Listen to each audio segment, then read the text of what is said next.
Hello, everyone. The fact that a military officer, somebody very high ranking, has been fired in Russia for providing false claims about progress in Ukraine, basically for inflating claims of his progress, is actually nothing new in history. And it's also nothing new in Russian history specifically. But if you look it up, there have been instances all throughout human history when high-ranking men of state, military officials, etc., became so frightened of their boss, whoever was the tyrant of the day, that they began lying to him, sometimes to his own detriment. Which is why I keep telling you, do not believe shit that comes out of Russia. Some of his people are lying for Putin. Some of his people are lying to Putin. As the result, there's very little truth coming out of it. So, this guy basically apparently passed along some inaccurate information about the progress of the South Forces group. And so now he has been fired, and those of us who are following this war are basically taking bets as to when they will find him mysteriously fallen out of the window. Because that's what's going to happen to him. In addition,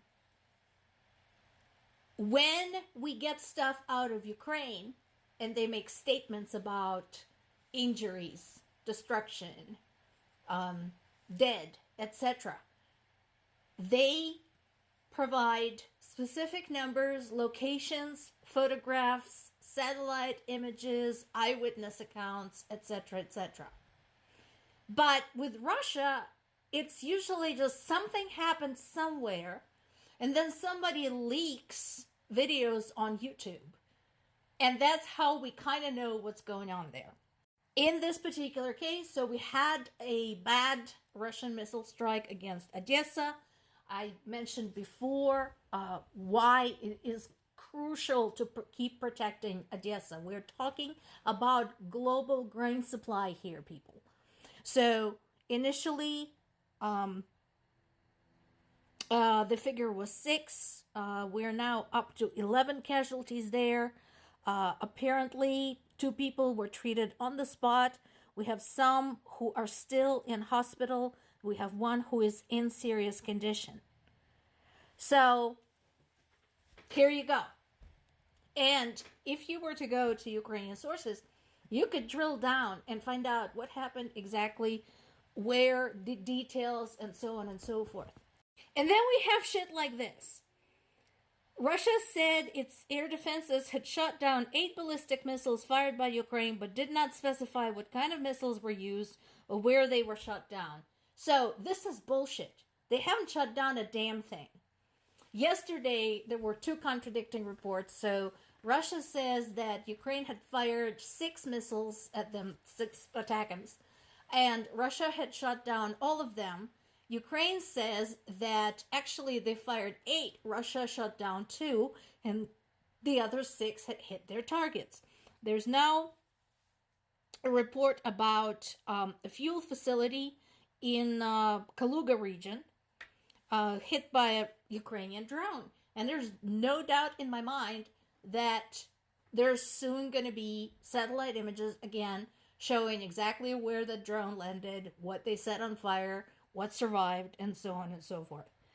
So, again, credibility between the 2 sides, between the word that's coming out of 2 sides, is astronomically different.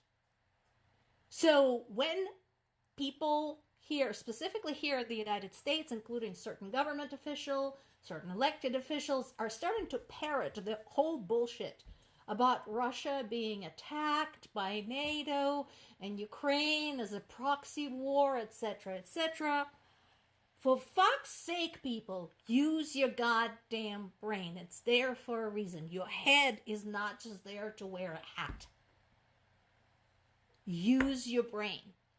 So far, none of the Russian claim, the high-level claims about the nature of this war, are documented or have any material proof. There are no biology labs in Ukraine cultivating Russian targeting mosquitoes. There's no military geese. There are no NATO soldiers on Ukrainian territory or on Russian territory. Nobody wants your shithole of a country, people of Russia. And the reason I say shithole, I mean it literally.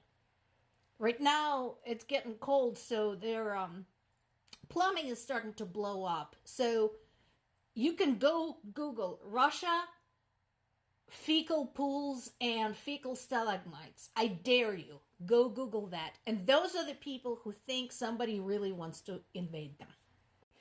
Now, this is reported by multiple sources. So let's dig in, because there's going to be people who are going to say, aha, see, so there were some foreign soldiers in Ukraine.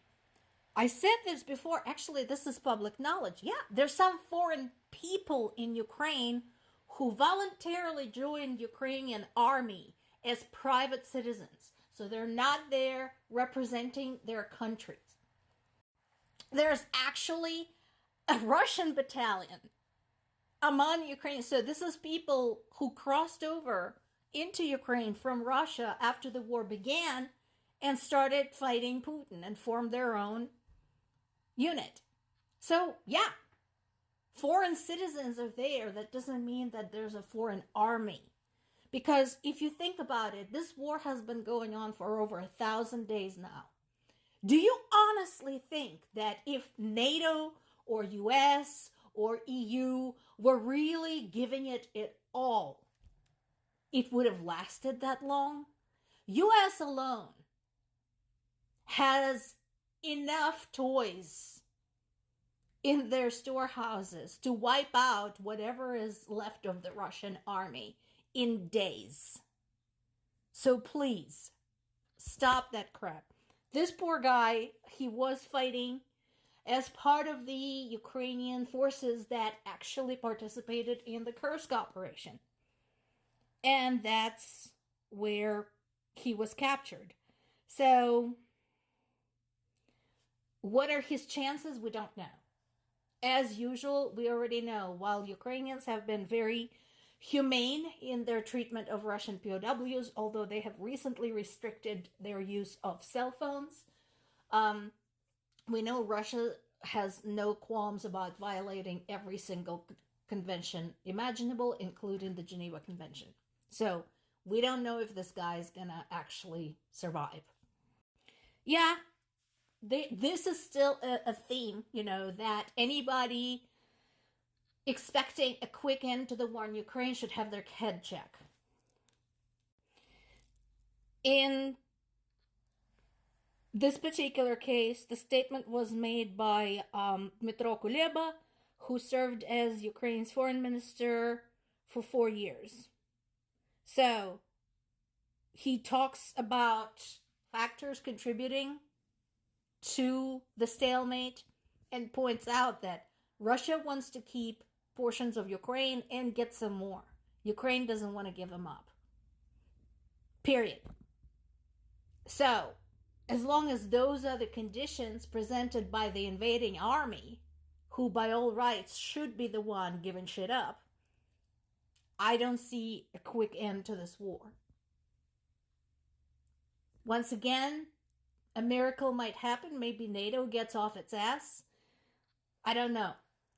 But majority of Ukrainian people have spoken.